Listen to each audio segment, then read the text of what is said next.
Hi, Michael James here. I'm going to answer a Scrum question which you might get in a Scrum certification exam.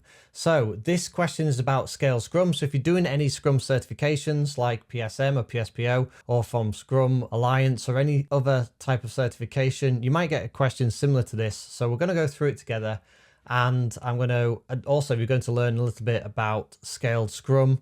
So it's going to be useful even if you're not doing your certifications. So the question is, which two statements are the most accurate in regards to scaling Scrum for large projects requiring multiple Scrum teams? So notice it says, and this is a tip, read the question properly before you go and have a look at the answers. Just make sure you fully understand what you're expected to do.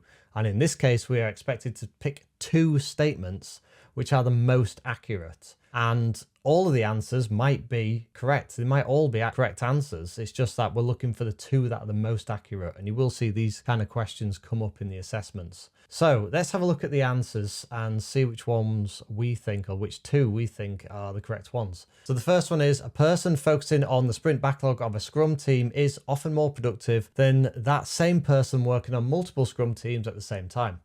The next one, B, is a well-structured product backlog can minimize and often eliminate dependencies and the need for developers to work on multiple Scrum teams during a sprint. And C would be, team members must work full-time on a single Scrum team. And the final one is, customizing the core Scrum framework is necessary to be successful with Scrum at a large scale.